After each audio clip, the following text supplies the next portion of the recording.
October 26, 1881. A dusty boomtown called Tombstone, Arizona. Silver rush, saloons, gunslingers, and one of the most dramatic 30-second shootouts in American frontier history. Welcome to the story of the gunfight at the OK Corral. But let's be clear, the real action didn't even happen in the Corral. Yeah, Hollywood lied. Before we dive in, if you're into edgy history, hit subscribe or follow so you don't miss the next wild frontier tale. Let's get into it. Tombstone was born with a silver strike in 1877, and by 1881 it had swelled into a rowdy mining boomtown full of gamblers, miners, business folk, and the sorts of guys who didn't mind cowboy boots and a six-shooter. On one side stood the law and order crew: Wyatt Earp, his brothers Virgil and Morgan, and their sharp-tongued, sharpshooting friend Doc Holliday. On the other side, the loosely defined outlaws known as the Cochise County Cowboys. Rustlers, thieves, and troublemakers who didn't exactly play by the rules. Tensions simmered. Each side claimed to represent justice, but in truth, both were just staking their claim to power in a land where law and order were still being invented.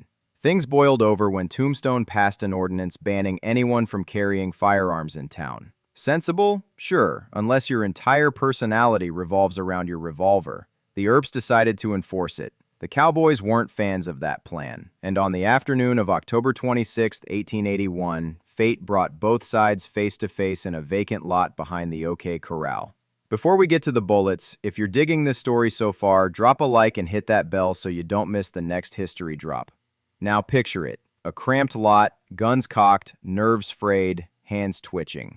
Virgil Earp was the acting marshal. Wyatt and Morgan stood at his side, and Doc Holliday, half drunk, half coughing up his lungs, held a shotgun. Across from them, Billy Clanton, Tom and Frank McLaury, Billy Claiborne, and Ike Clanton. No one knows who fired first.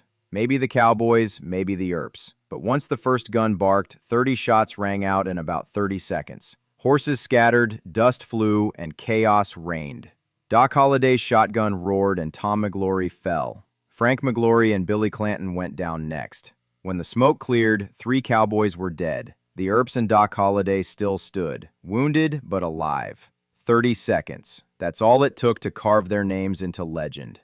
But the story didn't end there. Tombstone split in two: those who saw the Earps as heroes and those who called them murderers. Justice of the Peace Wells Spicer led the hearing and ruled the Earps acted within the law. But justice in Tombstone was as shaky as a saloon table. Virgil was later ambushed and crippled. Morgan was assassinated while playing billiards. Wyatt went on a bloody vendetta across Arizona, chasing down the men he blamed. The Wild West had turned personal. Hollywood turned it into legend, a clean-cut shootout between good and evil. But the truth? It was grayer, dirtier, and a whole lot more human. The OK Corral gunfight became the blueprint for how America mythologized its frontier. Good guys in white hats, bad guys in black hats, and justice delivered at gunpoint.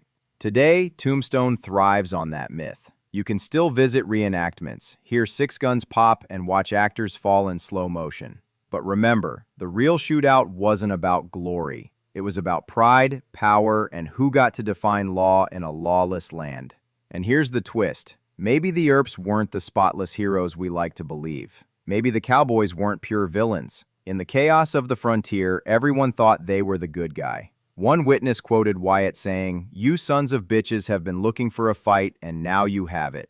That line alone sums up the entire Wild West. Pride, ego, and the gun deciding who was right. 30 seconds of violence turned into 140 years of legend. So what can we learn? The gunfight at the OK Corral reminds us that history isn't clean. It's loud, fast, and full of contradictions. Heroes are messy, villains are complicated, and the truth sits somewhere in the gunsmoke.